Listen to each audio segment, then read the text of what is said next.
Hi, I'm Hiba. Today we're going to cover two other poses that you're going to always find in a yoga class. So we're now in standing. Let's go over what we did last time. Pose. And from mountain, let's inhale, lift the arms up, roll the shoulders back. Let's start to forward fold, bending the knees, resting the chest on the thighs. Inhale and lengthen. And from here, maybe drop the hands down, step back with the right foot, step back with the left foot, coming into a plank pose.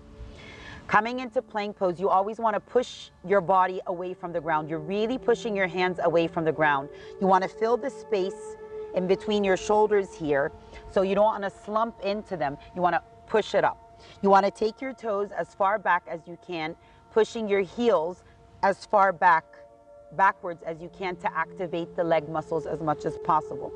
This is a very challenging pose actually. So if this is too much to do, let's drop down to the knees. Let's take the hands slightly back and let's just start to maybe work on building strength.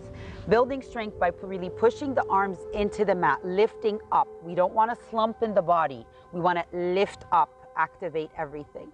If we're still building the strength for plank pose, let's tuck the back toe under of the right toe, the right foot, left foot, and gently try to lift your knees off the mat. Let's start to just build some strength and drop it down. And if we're not able to do a full plank pose, let's try to every day just do a couple of breaths by lifting and hovering strength. And as we're doing that, we really want to think of engaging the core. We don't want the core to slump in, so we don't create problems for the lower back. So once again, tuck the toes under, hover the knees, push into the arms, and let's drop it down. So that's a way to start to build more strength in the core.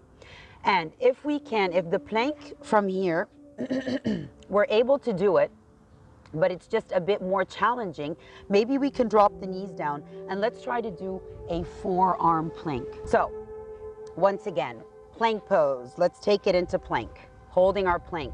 And what I really truly recommend is, because plank really works on our core, it really strengthens the whole body because we're carrying our whole body in it. It's one of those poses that I really recommend that you do on a daily basis. If you have if you're able to do proper alignment just for 3-4 seconds, add on 1 second.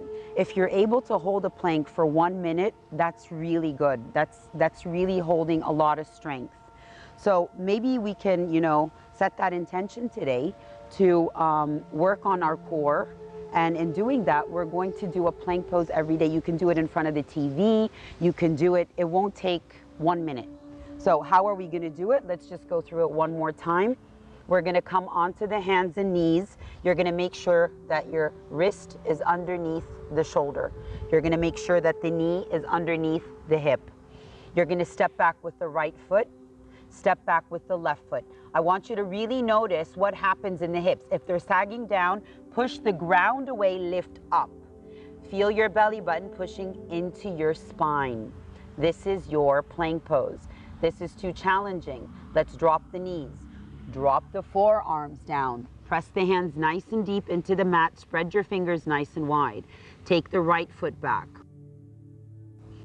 into your forearm plank. You want to feel like a table. If I get a tray that has cups on it, you want to balance that. You don't want it to fall off. Engage the core. Maybe shift the heels slightly back. Work the legs more. And that is your forearm plank. So that's a plank pose and a forearm plank.